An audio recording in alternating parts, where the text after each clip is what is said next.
Your source for everything Dynasty Fantasy Football. With your hosts, John Bauer. Looking to sell everybody price dependent. Dan Lamagna. Too much dysfunction in Cleveland. And Mitch Sorensen. Well, it's hard to compete with excellence.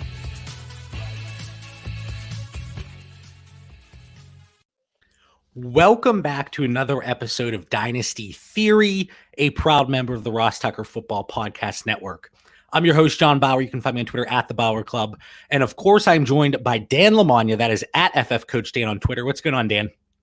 JB, great to be back with you here tonight, man. And, we're on the Week 8 Dynasty football season roller coaster COVID ride that it's been. And ready to keep grinding, man. I'm still recovering a little bit from the Dak injury there. You know, the win percentage was a little bit lower this week, but we're navigating through it. Understandable. I'm actually surprised you coped with that pretty well. You really did. And of all players to go down, we never want an injury on anybody, but for you, especially Dak Prescott, because your fandom, your 88% of your dynasty rosters, it hit you hard. You know, it did hit me hard because I was on this imaginary cloud nine for 5.5 weeks of the season until he went down there, and was every year there's those one or two guys you draft that hit big and could carry a roster. And to that point, Dak was that guy. But in Dynasty, John, you and me, Mitch, we're always able to adapt and adjust, and I'm able to do that. The fandom part, buddy, I have some friends busting me, and they're sending me messages today that they feel bad for me because it's not even fun anymore. Like the team part it's in ruins, but I don't take that to the show. No, and that's something. Mitch and I, we were giving you a hard time whenever the Cowboys were somewhat healthy. Now, just like you said, we're not going to bust your chops about it. I mean, it is what it is. You're feeling it enough. But you talked about adapting and adjusting. If you're watching live on YouTube and if you're listening to the podcast feed, we're a few minutes in, and I did not introduce our man, Mitch Sorensen. We have a special release time today at 6:30, and Mitch still at work. He's critical to the state of Utah, as we always say. But later tonight, he is going to be on the Open Bar podcast with Jay, Mike, and Gabe. So if you're hanging out tonight, go check that out. I'm sure it's going to be a great time. But we asked Mitch, we said, hey, you're only going to be on Dynasty Theory for a few minutes tonight. Do you mind if we bump up this time a little bit? And Dan, I told you that I'm going to be painting tonight. So maybe I should have kept the time as it was to get out of the painting. That would have been this better strategic move for you, but you're a team player. You're helping the boss out at home, and it shows how versatile we are. Mitch is doing nighttime pods. We were adjusting. We'll see how it goes for our listeners tonight at 6:30 live, and no matter what, anyone can play back the podcast anytime. Yep. As always, we will be on Stitcher, Spotify, Podbean, iTunes, wherever you listen to podcasts. So we have a lot of things we want to get through tonight. And Dan, I said to you off the air, this could be a super quick show. It could drag on a little bit. I don't know where we're going to go with this. I see a few people popping in here. Owen, as always, thank you, Owen, for dropping here in the chat. He made a trade for Dak today from a contender. He gave up Lamar, Juju, and a third for Dak, DK, a first and a second. If you're not contending, I love that. I absolutely love that. Yeah, the difference, Dak's going to be back and fine next year. So, hey, you swap star quarterbacks, even if Lamar has a slight edge. But the difference now between Metcalf and Juju, and you're getting it first, beautiful. No, that's an absolute steal. So, Owen, well done. And then Jeff from Ireland, all the way from Ireland. Happier with the earlier showtime. That makes sense. What, 5-hour difference somewhere around there? So he has a top 2 pick next year. He has Mahomes and Tua currently at quarterback. Would we draft Lawrence or Fields or go running back? And then he also has Swift and Dobbins on the roster. I'm going to save that question just because we are going to get into a little bit of 2020 rookie draft talk. So let's hang on to that, Jeff, but we are going to get to it. So like I said, we open this up to listener questions on Twitter. People drop some things in there, but some things just popped up that we wanted to talk about. And one comment that we got from somebody, it had to do with taxi squad issues.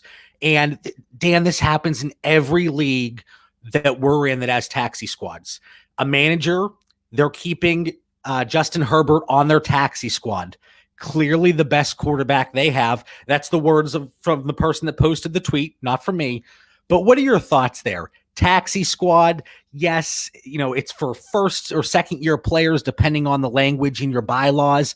But what do you think about somebody that keeps their top tier players? And I saw like with a Saquon Barkley a few years back. So what are your thoughts there?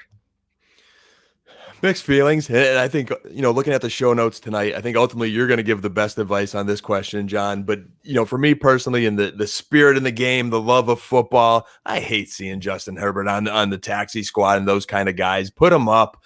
But, hey, if that is part of the strategy and based on depending what the league rules are, if that helps you build your roster because you're still not ready to contend. Again, league rule dependent. We all know the rules going in. I think if you did have an issue with the rules, you need to address them with the commissioner before the season starts. So in general, JB, I see these things, and I know our group chats blow up sometimes. I just ignore them, and I'm like, all right, hey, whatever. We all know the rules. I'm a little more carefree. Maybe you get a little more fired up, JB. What do you think? Really quick, I'm laughing. Owen says, please don't help Jeff. We are in the same league. Owen, I have to. I'm sorry, and we're going to get to it eventually. But I'll give you my Venmo information or PayPal. If you want to shoot some money over, maybe we can give some bad advice on purpose. Some people might say we don't have to give it on purpose. It just happens to come out that way. This is a bipartisan show. We are neutral.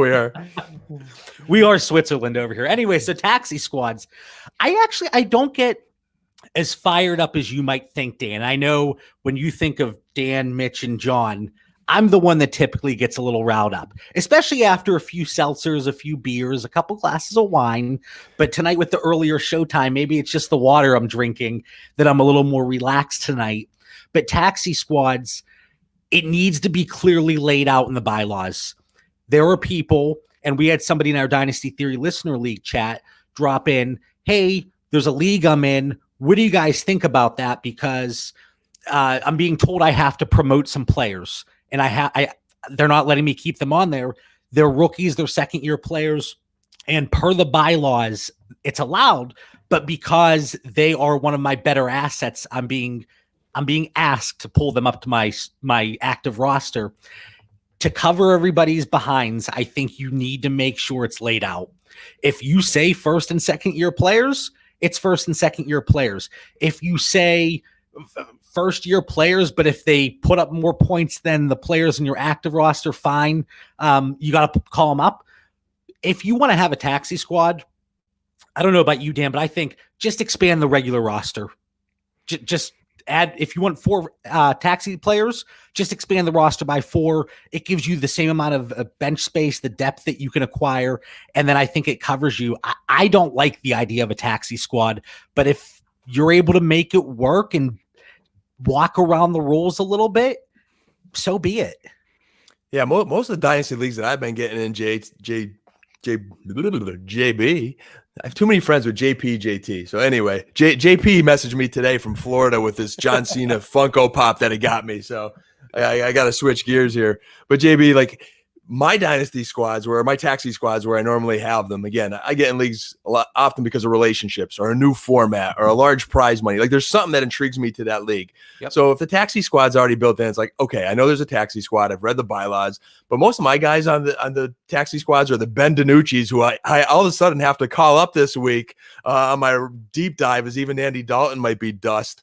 So I'm going to call it Ben DiNucci. I have like JJ Taylor of the Patriots. Like it's a deep dive, and I'm just utilizing the taxi for those diamonds in the rough. You normally won't find a Justin Herbert on my end, but I think you and I both, one thing we both try to do in our Dynasty leagues is, show sportsmanship and, not ruffle the feathers of the league, because we want good camaraderie in the league to be strong for years to come. There are leagues, and actually, since we're talking about Justin Herbert, it's perfect to bring him up.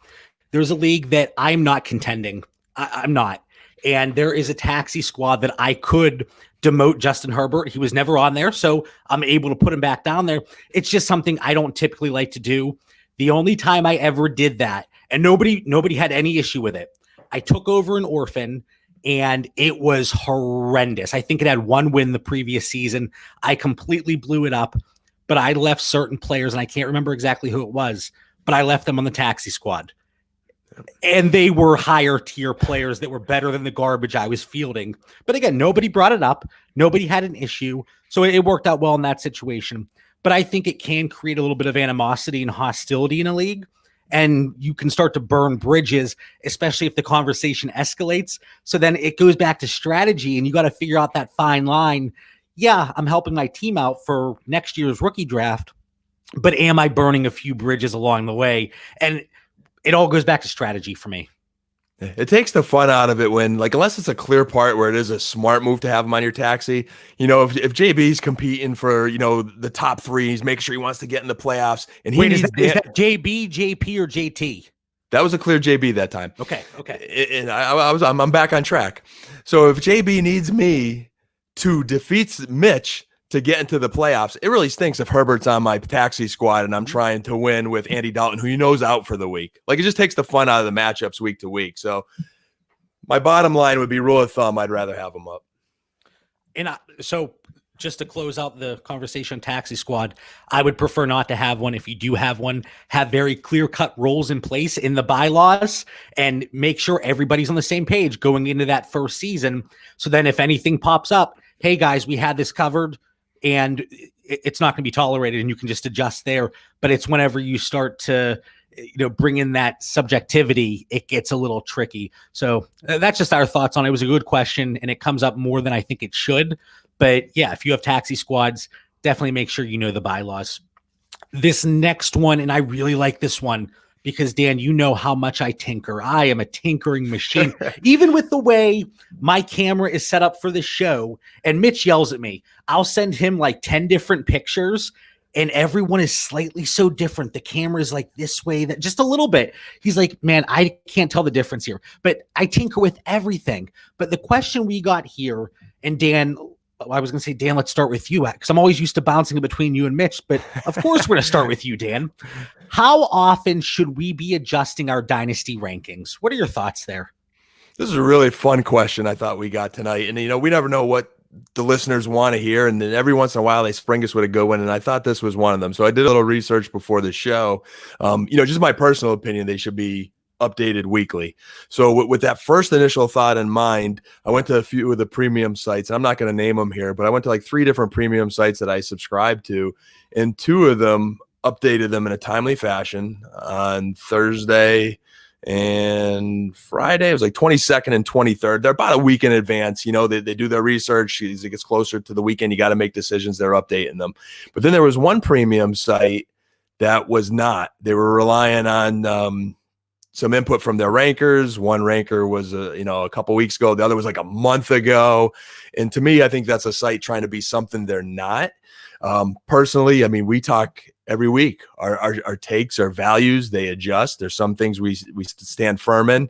My personal dynasty rankings, they're in my head, JB. Like, week to week that, hey, Michael Gallup is not what he was week 1. Juju Smith-Schuster, we were watching his value fluctuate. Yep, right behind us there. We put a little cover over Gallup.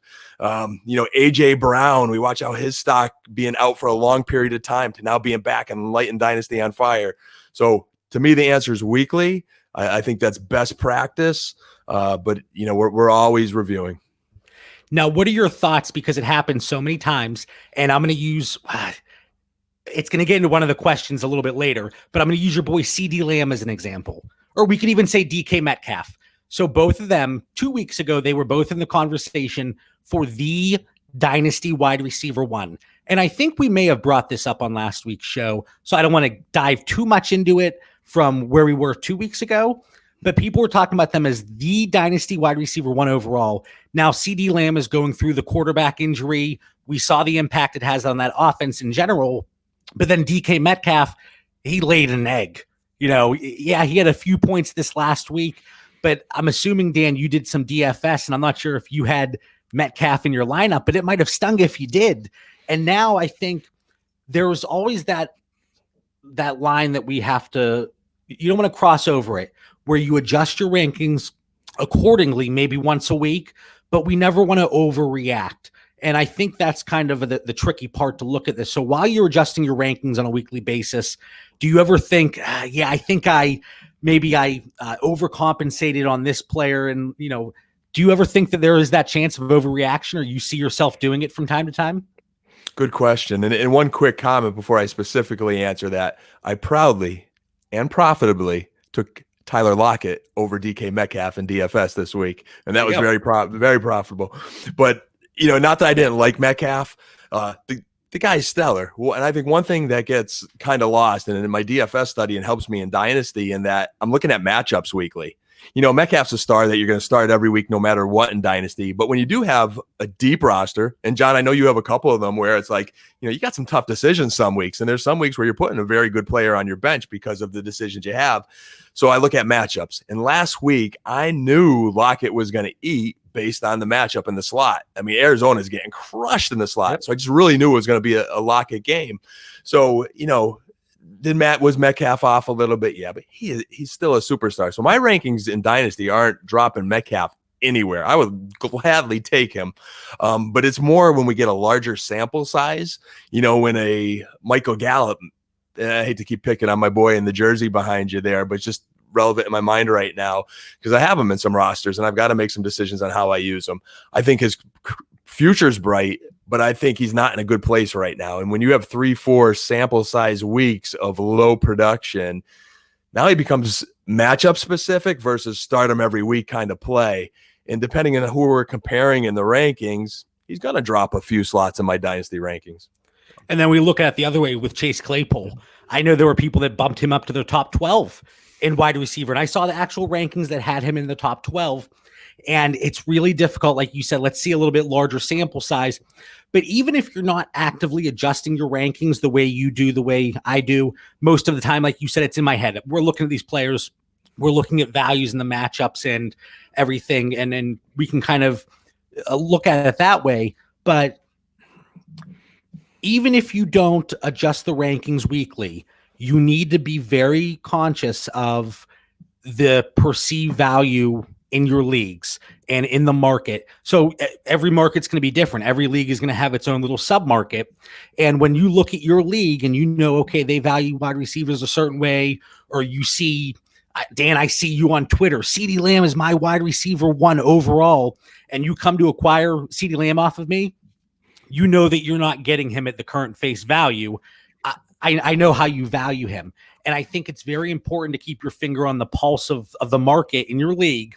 And while you might have, we'll keep saying CeeDee Lamb, you have CeeDee Lamb as wide receiver 8 in Dynasty, but most of the community might be higher. I think that's when you really need to adjust. I think the biggest thing is whenever you're selling at a discount because of what we've seen over 1 or 2 weeks. One example, warranted or not, is Mike Evans. Yes, Antonio Brown's coming back. He's joining the wide receiver core there. Chris Godwin, the broken finger, so maybe that helps Evans out a little bit. We've seen the splits between Evans whenever Godwin is there and he's not there. But I think it's very important to not overreact. And I say that, and then I look at a certain player and I'm like, oh, I got to pop him up 20 spots in my rankings because of that one catch last week. And we all do it to an extent. And obviously that's a little bit of an exaggeration, but if a player does well, you don't want to bump them up significantly, but definitely keep your eye on the values because they're constantly changing. And Dan, I told you, and I told Mitch, I said, every week I'm going to do a Jonathan Taylor or Clyde Edwards-Helaire poll. And I stopped that after like 3 weeks, I think, but just the constant shift and the changes and the adjustments, things are constantly changing. I think it's very important for people to understand that. Yeah. One thing I'd add, John, is it depends how our listeners are using those rankings. I'm glad you brought up Chase Claypool because everyone seemed to forget about Deontay Johnson. And that was another profitable DFS play for me this week. Or if I was in Dynasty and I saw he was hurt and maybe that's the time to buy because the stock was down a little bit. My memory of Deontay Johnson is when he played, he was Ben's guy. Like he was the man. So I expected him to go back to that this week. My only concern in Dynasty for Deontay Johnson is long-term staying healthy, but he's impressive on film. He's getting the targets, and you see how Claypool's role changed. He didn't get as many, snaps there. He was playing a little more special teams. So that's where I think the coach in me comes out, and it really helps because I'm trying to think of, okay, how is Coach Tomlin in that offense going to adjust this week with Deontay Johnson coming back? And for me, the biggest question is where's Juju still landing in this? He's the one I think we're all trying to figure out long-term what's going on with Juju. But for our listeners, like my rankings, to me, I don't really look at rankings much in Dynasty. Again, they're primarily in my head. There will be certain times if I'm making a trade with John or someone in my league where like I'll feel like I'm high or low on a certain guy, and I will look at consensus just to see if I'm like off base or where I'm at. So that's when it's good to look at other rankings online. So I think it should be weekly, because when that time comes where you do look at them, I think a service is doing you an injustice if they're not keeping their content up to date. And last thing I want to talk about here with the changing Dynasty rankings, I don't think we see it at this point now. We've seen 7 weeks, but how often, especially during the offseason, Dan, it's 3 months after a startup. Let's say we did a startup in April or May, whenever, and you send a trade offer to somebody and they say, hey, Dan, you took that guy 2 rounds after I took player X. And it's even in the offseason when perceived values are changing, we all have to adapt. And where you took a player in the startup, it doesn't matter. What you paid to acquire a player after week 2, it doesn't matter anymore. So I actually got a response, and I forget what player it was involving, but they were very candid. And they said, John, I can't, that's a fair offer, but because of what I paid for him, I can't trade him for that. And I wish I could remember the specific player, but it's like the whole sunk cost fallacy and getting into that a little bit. But things are constantly changing. Sometimes you have to be willing to eat the value that you paid. Most certainly, because if I paid for something way back when, it really depends on, hey, what is that value now? Just because it's low now, if I still think he's going to meet that value that I paid for him, then maybe I am telling you that, John. I'll be like, you know what? I still believe in him. I'm going to stick it through. But the reason I'm not going to trade you is not going to be because of what I paid back then. It's because I still think the guy's going to be great. The CD Lambs and Jerry Jeudy's, I think they're going to be great no matter what. The question is, hey, what's their value now? That's a little bit different with Dak to Dalton. That's a little bit different with a struggling Denver offense than, again, I think they're going to pay dividends a little bit more in the future than now, but I'm not selling. But anyway, that long-winded answer from both of us for Dynasty rankings. If you're thinking about rankings from 3 weeks ago, it's outdated. You need to be moving quicker. That's how quickly, especially with how quickly information comes across. I look at my Twitter feed and news. It's constant, and we have to be able to adjust quickly. So we could probably do. John, it's like that carton of milk in your fridge, man. Once that expiration date goes, move on. All right, you're not drinking that milk anymore. You don't want to drink the chunky milk. No chunky milk on your Dynasty rosters. If you learned anything tonight, no chunky milk. All right, so no chunky milk. Dynasty transparency, and this is something that Scott Connor commented on the tweet, and he and we've had some great conversations, and we both talked about transparency. And Dan, you saw this on the show sheet. You're like, JB, what the heck are you saying? What do you mean Dynasty transparency? And all we're saying is hold yourself accountable. If you come to us for information or opinions, because it's all opinions, most of this it's opinion based, and I think people understand that. But being transparent, every Tuesday I put out a tweet, and I'm retweeting an old tweet, so it's in a thread. But I say what my win rate was for the week, what I am on the season, and then what percent of my teams are 7-0, 6-1, 5-2, and I'm being very transparent. And if you come to us for advice and you see, oh, JB has 75% of his rosters under 500, I don't know about this guy. I just think it's very important. And you better believe that if we have a take that we are proud of or we really like throughout the offseason and it hits, you're going to hear about that too. I'm not too proud to take a victory lap, because God knows if I have the opportunity, I can be a little bit obnoxious when it comes to that. But I'm also going to let you know when we miss. Maybe we put a comedic spin on it. But like Dan, Mitch and I bring up Keyshawn Vaughn. We're not going to let people forget that we whiffed massively 7 weeks into his career. And, people are going to have misses. But I think it's very important to be transparent as we are giving people advice and opinions. Yeah, I think it's one of the benefits of our Dynasty Theory listeners is the three of us. And I know how much time you, Mitch, and myself all put into our craft here and how much we love what we do. And, their opinions, but their opinions with a lot of hours of work behind them because we love it. We're not, making millions here by any means. I don't know if we're making anything, John, but no, it is for the love of the game. You didn't get your cut of the couple million we made last month. I got to get you your check. I keep hope going in the mailbox, but it has not been there yet. So our listeners need to know it is for the love of the game. And, obviously we're trying to win our dynasty leagues and redraft, whatever, DFS, but it's authentic. And I hear that a lot. And I think a lot of the good people in the industry, we're part of the Ross Tucker Football Network. And, I've met him in person. I've listened to his shows where, he'll stumble on the podcast and he goes, I'm not going to edit this. You know what I'm getting.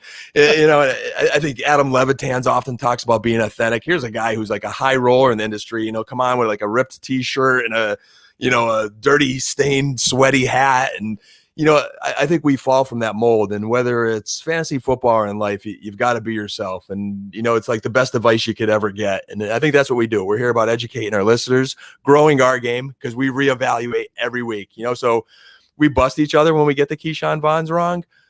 But don't for a second believe we're not thinking about, okay, what got us to there and how do we do it different? And I think we continue to evolve. So super important. Just be ourselves and keep learning.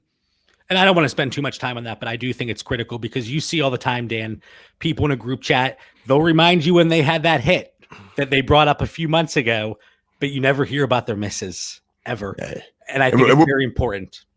And we're glad to share both. I think that's a special thing there. And, like Dynasty, we'll message each other in the group chats. Hey, how'd you do this week? And then we're pumped and we'll tell our listeners, hey, I had a few 88% win weeks. I was crushing it with Dak.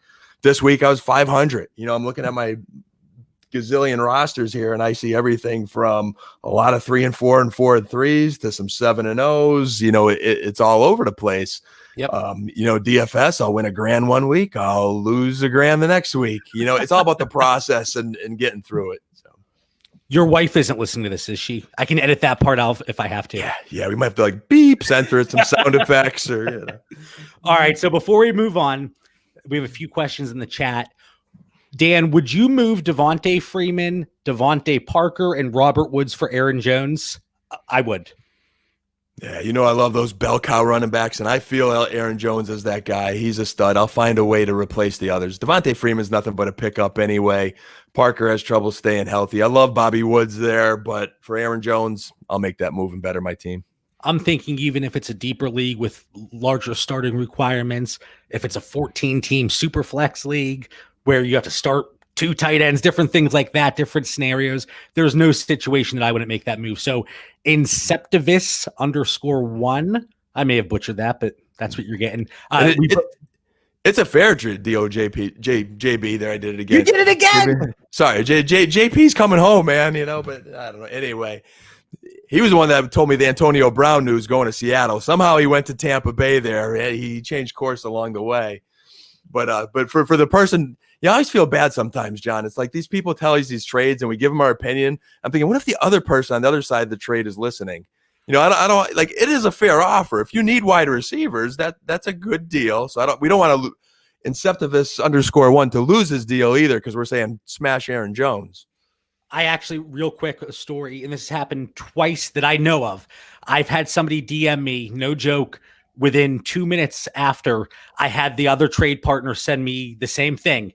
And the one day, the second person sent me the question, and I said, would you be acquiring Tyler Lockett and this guy? And he's like, how did you know that? I was like, oh, because so-and-so just asked me. And I tell them, like, we joke about it, but I say, I'm not going to give either of you advice on this one just because okay. So Brian, I am a contender. I've got to slide up here. I'm a contender looking for a quarterback. It is a super flex PPR, Dan. Would you trade away Dak for Matt Ryan, a second and a third? Is that too big of a drop-off for you?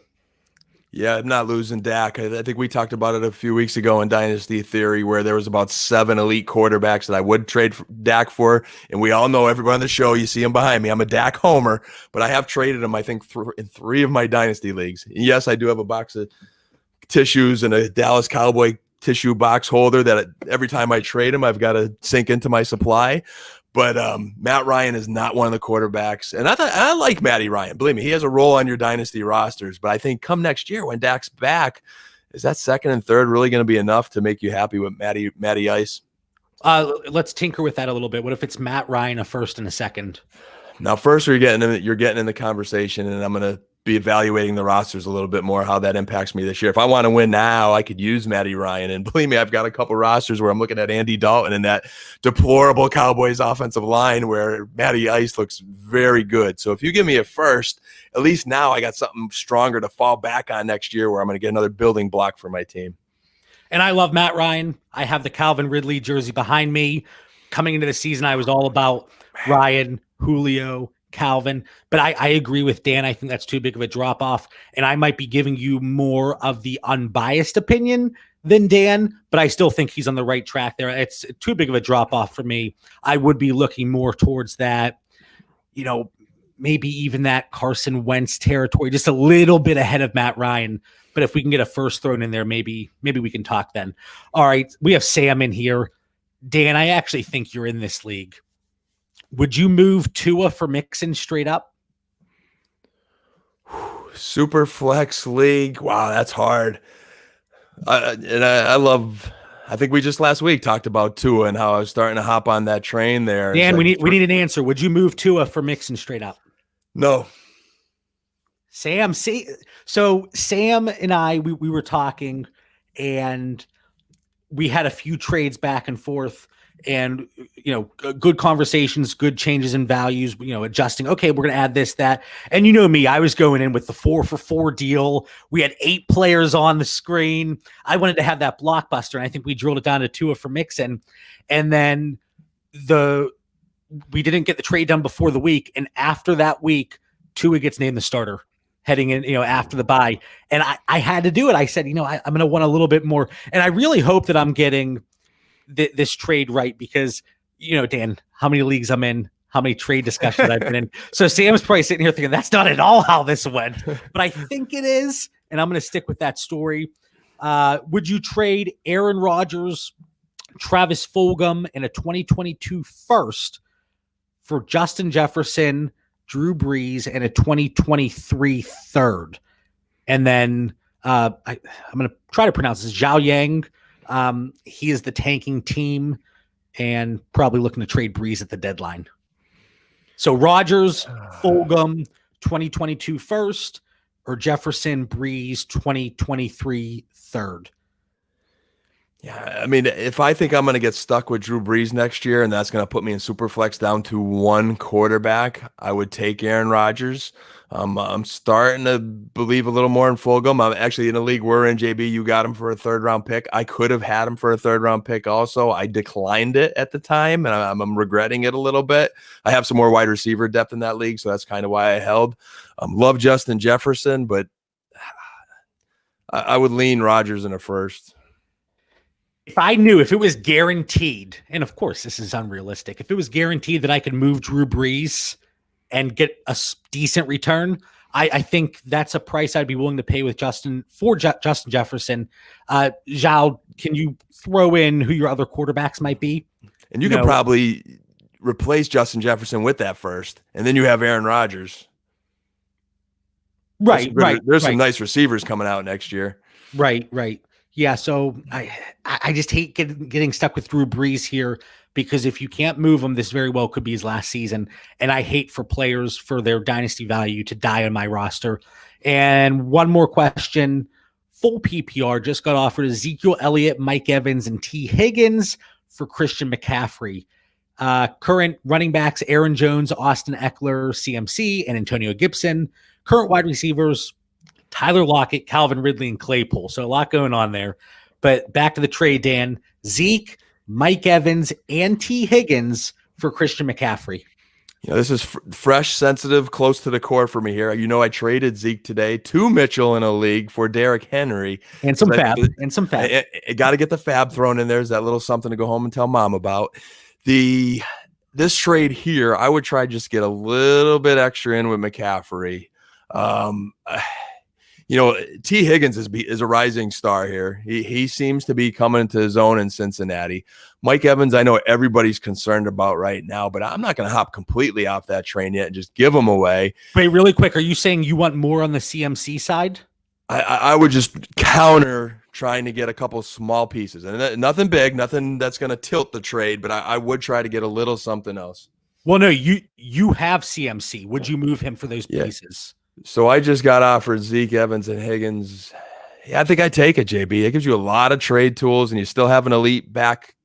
The only concern I guess even as Dallas thinks, Zeke will still score for you, but he's not going to put up McCaffrey numbers this season. McCaffrey comes back healthy this week. He's getting ready to eat in that Carolina offense. So be mindful of that. So that's a big point. That's a big point. If you're going to win now and you're getting Zeke, Evans, and Higgins, I think you're losing because Dallas is in a terrible state.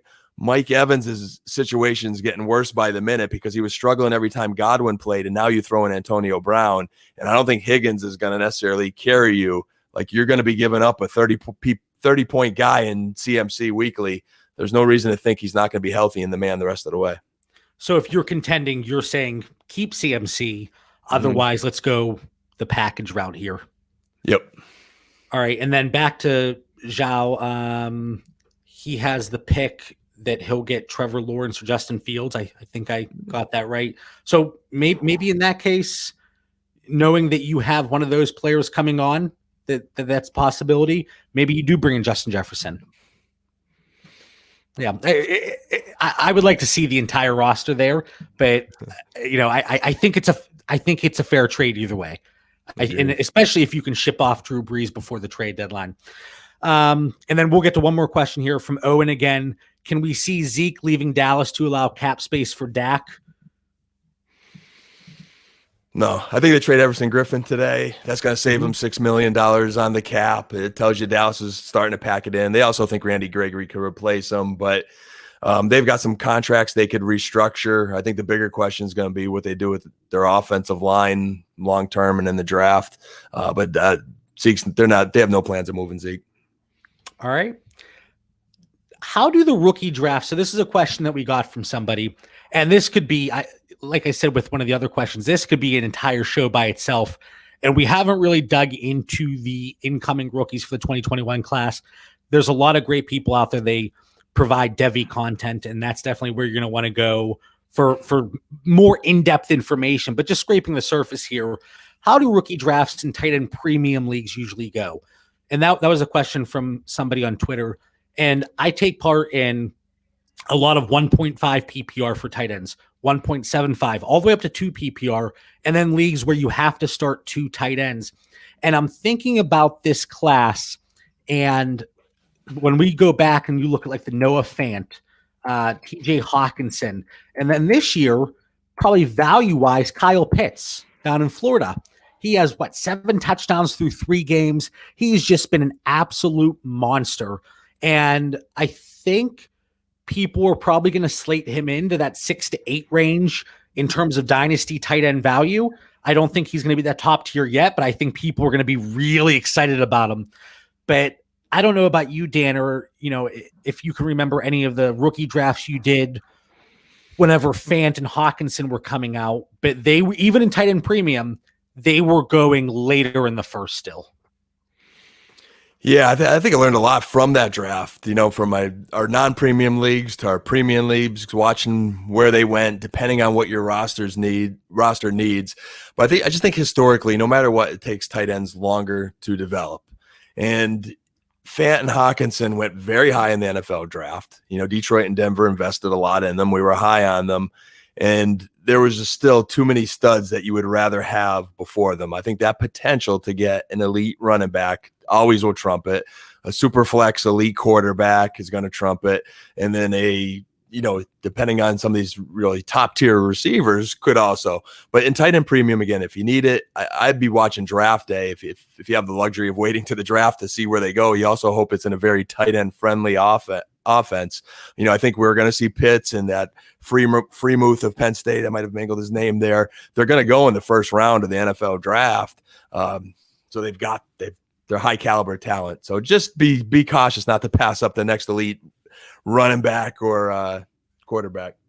I'm glad that you said the Penn State tight end's last name because, I butcher. I still call him Jonnu Smith. I butcher the easiest of names. So I'm sure I would have butchered that. But there's probably 9-10 players, especially in super flex formats, you're still going to take above Kyle Pitts, who is the top tight end prospect. Everybody is just oohing and eyeing over him.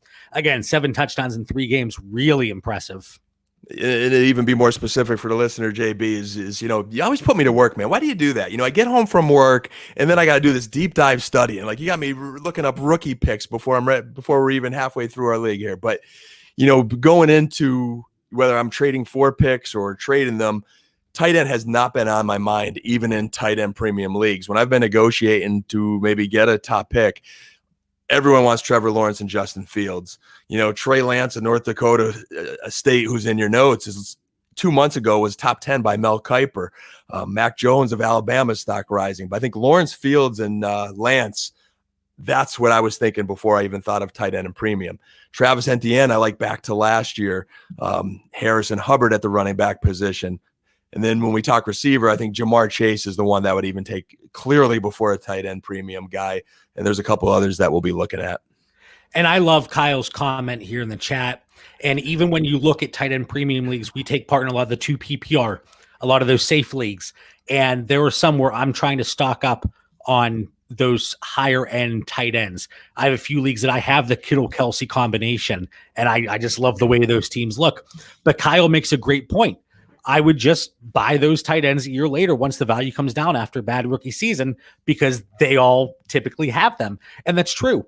Noah Fant, TJ Hawkinson, that hype was real. Detroit, Denver, just because of the draft capital, but also the way we thought they were going to be utilized and the opportunity there day one. And they were fine the rookie season. Hawkinson, he got injured. Fant, he was okay, but you could certainly get them for less in year 2, even in a tight end premium league. So I love that sentiment, Kyle. And I think a lot of people are on board there. And that's why you look at these tight ends, they're going to slip down that draft board in everybody's rookie drafts. I feel like Kyle was the voice of Mitch there, JB. I just feel like, that was just a great point. I think that's something Mitch would say and agreed to as well. Because think of how many times we have either traded or traded for easily Hawkinson or Fant, whereas those elite rookie receivers from these classes, they're a lot harder to get. No matter where, even like a Jalen Reagor right now is a little bit harder to get, and he's been hurt forever. Yep. And then Kyle says, Kyle has a shovel out. He's looking, obviously he spent a little bit more time on the next year's batch of rookies, but hot take, Terrence Marshall's the best wide receiver in next year's class. You heard it here first. You. Now, Kyle, if that comes to fruition, I'm going to go back, edit your name out, and I'm definitely going to be taking credit for that take. But no, so Kyle says Terrence Marshall, that's the guy in next year's class. He's gunning for Mitch's job tonight, JB. That's what he's doing. He's coming in with some hot takes there, Kyle.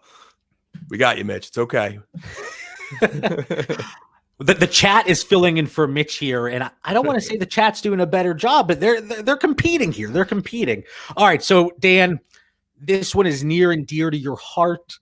How much does the future of the Dallas Cowboys, and let's look at this like the immediate future first, how much does it impact CeeDee Lamb's dynasty value? So like I said, we talked about this previously on Dynasty Theory, and CeeDee Lamb, a lot of people, they had him creeping up near that first overall spot.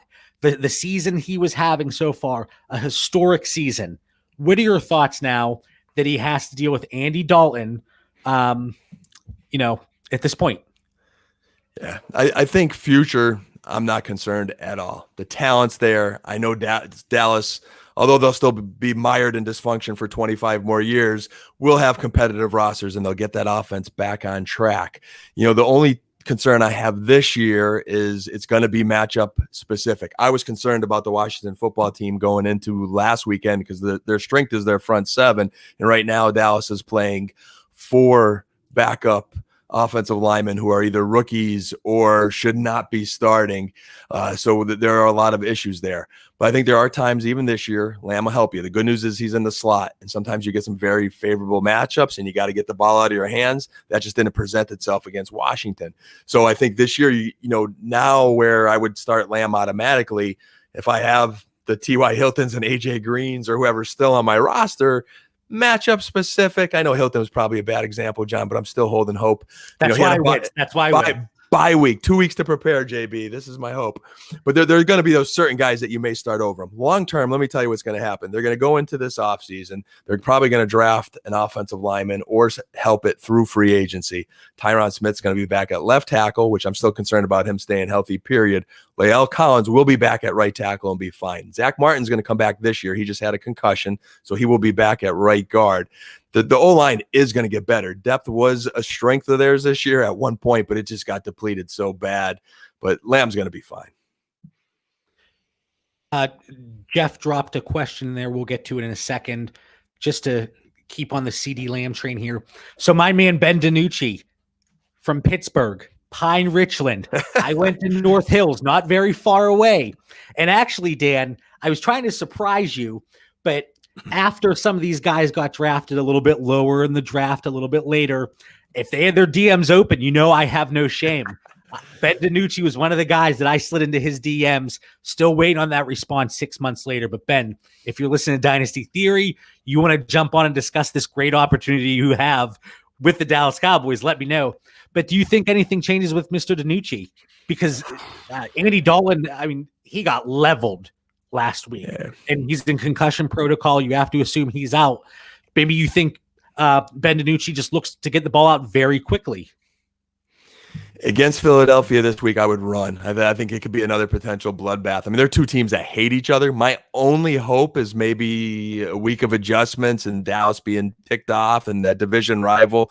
You know, in the NFC East, as bad as it is, no matter how bad a team is, they could always defeat the other one. But if Zach Martin does not come back, I'd be really scared. If Zach Martin does come back, you know, you got that veteran in between the center and the right tackle that could at least provide a little bit more leadership. Hopefully Dallas can make some adjustments, but I wouldn't put too much stock in it. I think you got to wait till that schedule softens up a little bit and, you know, play Lamb a little bit more in those matchups where the pass rush isn't so intense.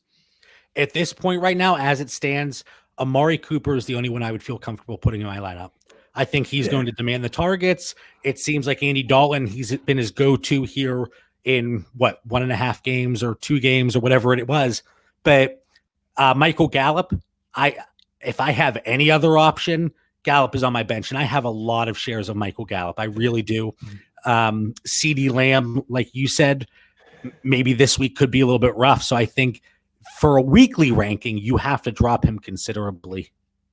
Yeah, and I think this week now, Darius Slay plays Cooper. Now you're getting my DFS mind on here a little bit. When he plays a top corner, that's normally when Lamb and Gallup were the guys to eat a little bit more. So I think Lamb will do better than like the negative production we had last week and might get a little more targets. I'm also hoping Andy Dalton somehow clears concussion protocol. I know he looked terrible last week, but I mean, let's be honest. We've seen Cam Newton, Aaron Rodgers, Drew Brees. Like when the matchup's not good and your team faces a lot of injuries, even the best have some down weeks. I'm not saying Dalton's the best or in their class, but there's a lot more that goes into it on a weekly basis.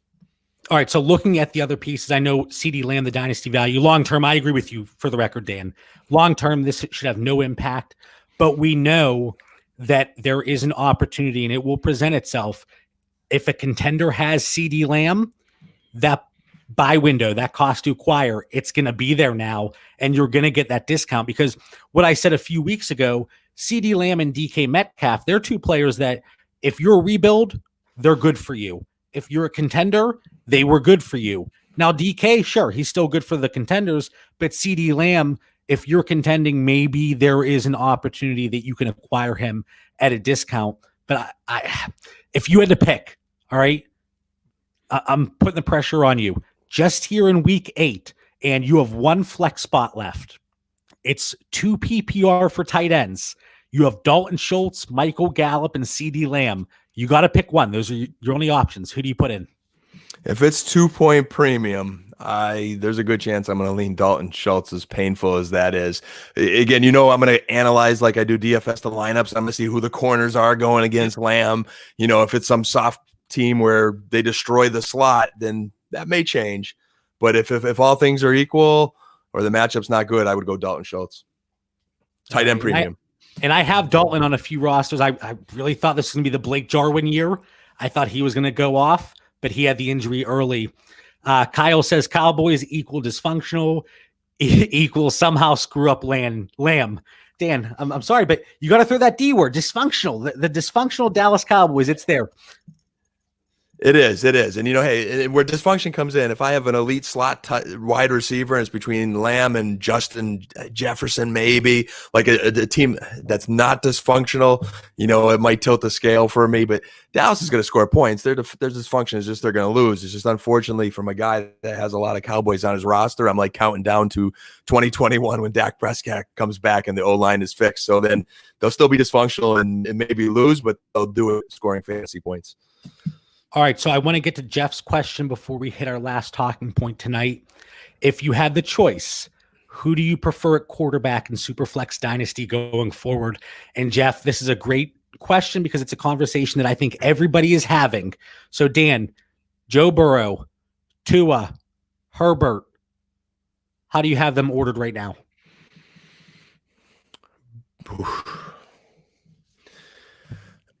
I'm going to stick with my original picks and Burrow, Tua, Herbert.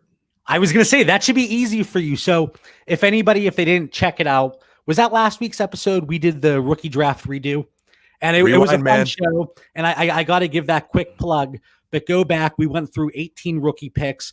We reevaluated with all the information we have now.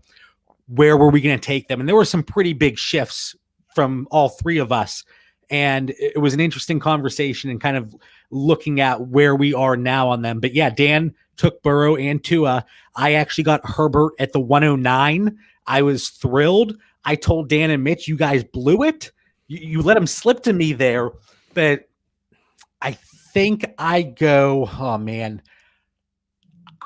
to go Herbert, Burrow, Tua. Tua's got to be 3 just because we haven't seen him yet. It's not a significant drop. I could see all of them in that 8 to 13 or 14 range. I think they're all really close together. I know some people, they say Tua hasn't proven himself, but Burrow and Herbert, we've been down that road with Baker Mayfield. Fantastic his rookie season, and he was setting rookie records. And I'm not going to drop Tua because we haven't seen him when we've seen Burrow and Herbert, such a limited sample size. This is a special class. And I think to your take of looking at Herbert, this does take me to dysfunction because where I think Tua could surpass them all is the Miami Dolphins, the direction that organization's trending in. If they keep building each offseason with the free agents, like that team is playing, they're balling out for Coach Flores with not a lot of talent last year, this year with Fitzmagic. And I think if that organization keeps trending right, they could be building something special. The Chargers, I think based on what we're seeing right now and that connection with Keenan Allen, Herbert looks attractive, JB, so that makes a lot of sense. But what I get concerned about a little bit is if they don't play weak teams, they find a way to lose games. And I can see the head coach and coaching staff getting fired in the next couple of years. And then we got to see, what direction do the Chargers going? And then the Bengals are the Bengals, man. They're like the Bungles. Like I just, that's my only fear there is the history of that organization. But boy, that kid looks talented. Yeah, I don't know if you can go wrong, and I hate to be wishy-washy. And my go-to saying whenever I think two players are really close together, I'm not going to argue with you, Dan, if you take Burrow over Herbert. Of course, when we did our rookie draft redo, I love the value that you guys let Herbert slip down to me 9th overall. But when you look at these three, if you went out and said Joe Burrow is my 101 out of those three, I wouldn't argue with you. The only one that I would have an issue with today is Tua, but we see couple games from him, maybe he does bump up a spot or two. So I think all three are just going to be fantastic. Great conversation that we're going to be having for some time to come. And hey, like we talked about Dynasty rankings earlier in the show, they change. You update them weekly. We're going to be watching Tua closely. Yeah. I just think with the ceiling we've seen from Herbert, and I mean, but again, I'm kind of talking myself through this now. Burrow really isn't that far behind. And even though the Chargers offensive line isn't incredible, it's better than what the Bengals have to offer. But yeah, I'll go Herbert, Burrow, Tua. Ask me next week. That might be flipped and flopped in every direction. Last thing we want to talk about, and Dan, this is a really good question for you because, and me too, but I think we have some teams that fit this category. So somebody wants to know, what are the pros and cons of a team that continues to win, but they have a glaring hole? So do you make the move to fix that position, or do you leave it as is until crap hits the fan? Yeah, I felt when reading the show note that I have an answer. I'm just worried that it's maybe too simplistic, JB, and you could give your analysis on that. My answer is you fix it, if possible, as soon as possible, because none of us want to have a glaring hole. And we've talked in recent weeks about our roster management, whether you're 7-0 or whatever your record is. I mean, we talk about that Dak injury. One injury shifted a lot of my rosters. So I'm not going to take anything for granted. But also, I think you wait it out to get the best deal if you have to. It's because you have that glaring hole. If you keep winning, okay, I'm not going to panic just because I have a glaring hole and let some owner take advantage of me, and then that trade still bites me later on. So you may have to be patient. I think my general philosophy is each week, no matter what, whether you're 7-0, 0-7, have one or two glaring holes, you want to improve your roster. So through free agency and injuries, that impacts the assets you have to trade in a week or two from now. And it also impacts other teams' needs based on what they have. So the trade market in 1 week is not necessarily the same as another. So fix that glaring hole as soon as you can, but don't be hasty because a lot of things change week to week. I made this analogy, and it was a guest spot, and it might have been with Scott Connor, but I said, some of the trades that people make, and actually it might have been on Dynasty Theory. I don't know what the heck. I don't even know what day it is anymore. But those cartoons where somebody was in a like a little boat, and there was a hole and water was coming up, and they had to plug that hole, and then water was coming up here, and they had to plug it there, and they're using anything they can to plug that hole. That's kind of what we're seeing here with a lot of these teams, where if you lost a Dak, if you lost a Barkley, a CMC, that's where the water's coming up. And you gotta stop that water from coming in. But now you created another hole. And I think it's very important that you could take a position of strength. And I'm looking at a roster. There's a co-managed team that I have with Mitch. We made a trade earlier today. And Dan, are you in this league? You're in this league. You're second place right now. I don't want to make your head too big. It's the Heirloom. Yes, very competitive league. So we have Devontae Adams, Keenan Allen, Mike Evans, Kenny Golladay, Calvin Ridley. It's a 2 PPR for tight ends.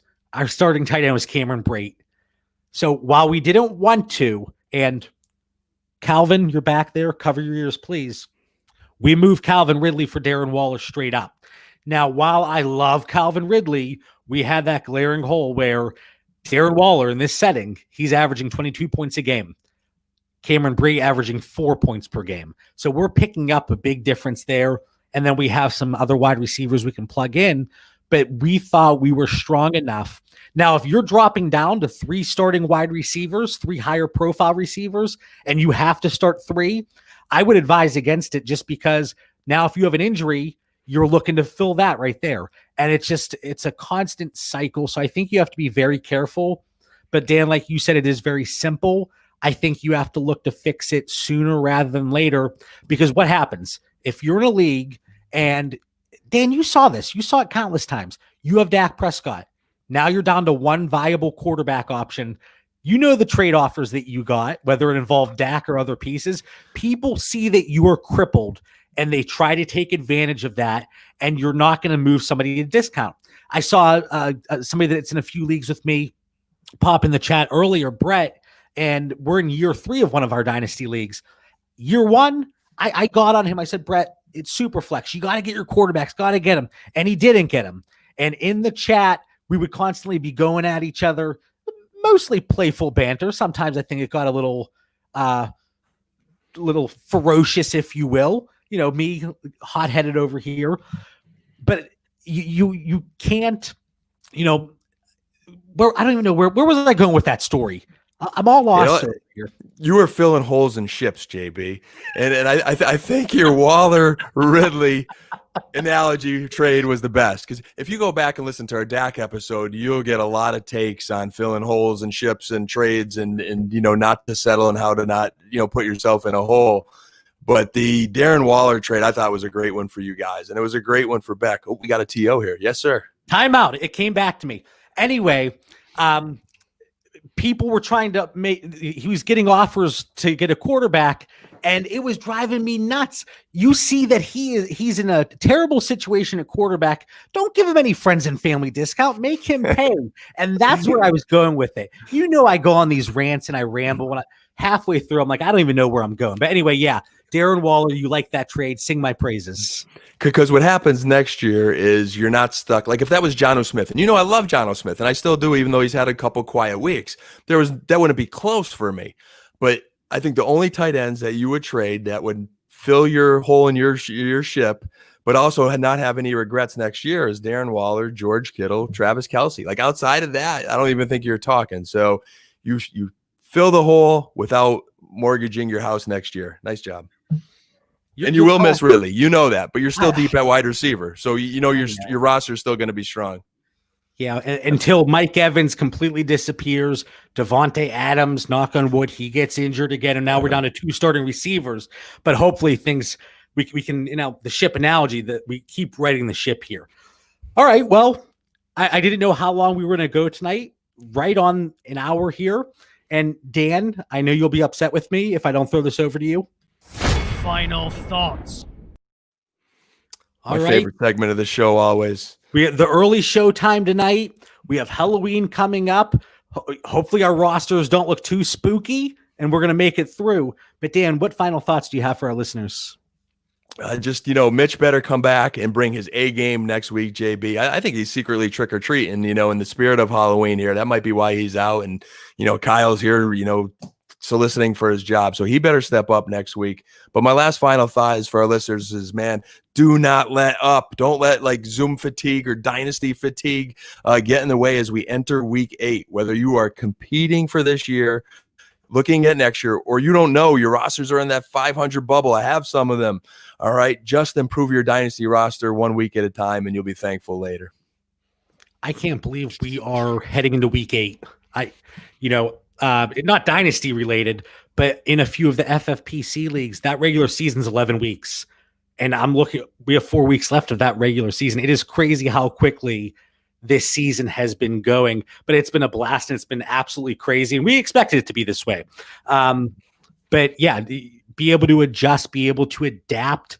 And this is the craziest season we've ever seen.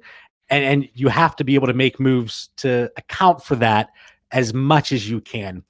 I want to thank everybody for tuning in. Find us on Twitter and Instagram at Dynasty Theory FF. For Coach Dan, I'm John Bauer. Stay safe, be kind to each other, and have a great night. Thanks, everybody.